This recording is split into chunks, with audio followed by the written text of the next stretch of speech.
If you just got one of the new on Walmart tablets that was just released for 2026 to do or change with your new tablet to get the most out of it. Some of these might only work with the larger versions, but most of these you'll be able to do on each one. So let's go ahead and get started.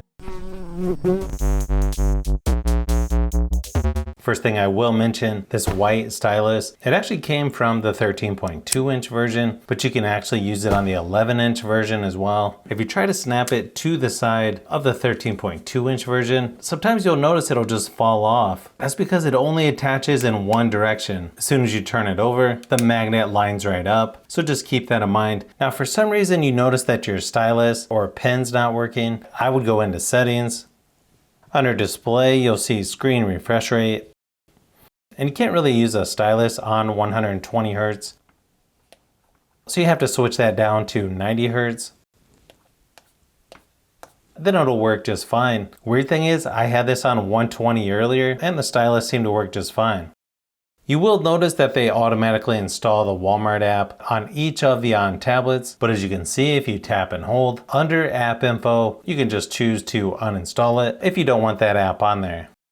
Another thing I've seen some people ask about too is when it comes to Dura speed, which I believe they put on these tablets to make them feel a little bit faster. But if for some reason notifications are delayed, or you just don't like it how the apps are being closed in the background, if you go under settings, go down towards the bottom where it says Dura speed, you can actually choose which apps to use Dura speed on, or you can just turn it off altogether. Kind of personal preference there. I would say if everything seems to be working as usual, you probably won't have to mess with this. I just thought this might be something worth mentioning. Now, if you go into settings, tap on the search,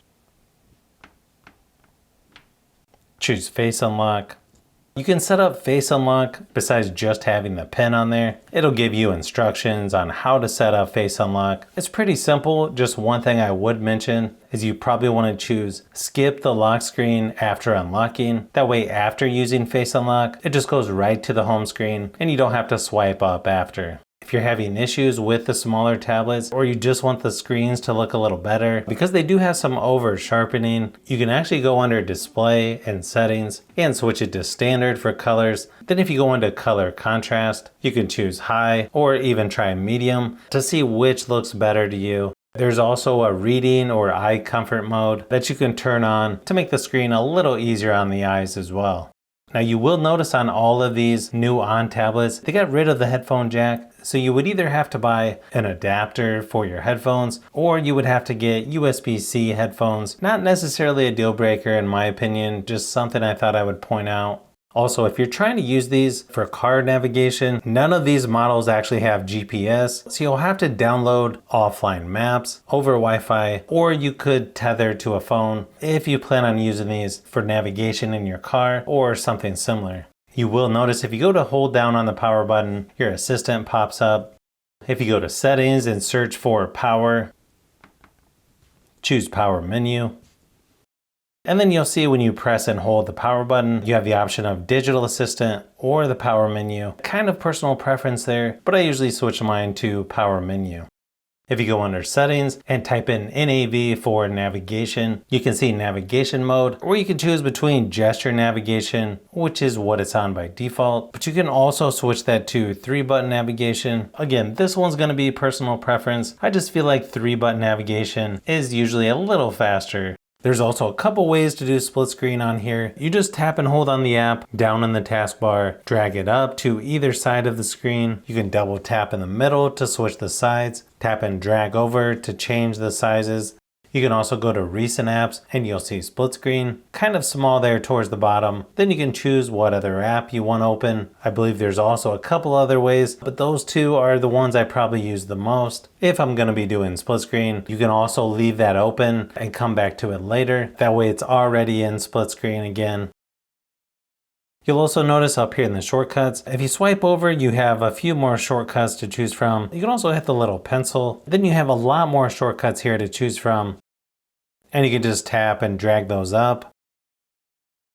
You can also tap and hold there on the home screen to get to your home settings. There's a few different options there. If you don't want new apps to be on the home screen, you can uncheck that. You've also got widgets You'll probably want to go into the wallpaper and style to change the accent colors. Of course, you can change the wallpaper in there as well.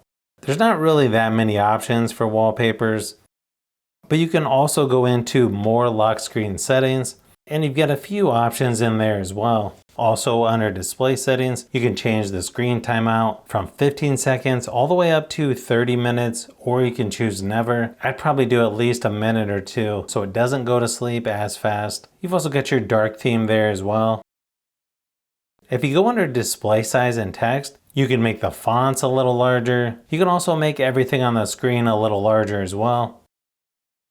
You've also got tap to wake, where you can just tap it once to wake up the screen. I'm not sure if that one's on by default, but it definitely comes in handy. If you go to gestures under system, you've also got where you can double press the power button to open up the camera, or you can switch it to wallet as well. I feel like they could put more options on that one. Not really sure why they don't.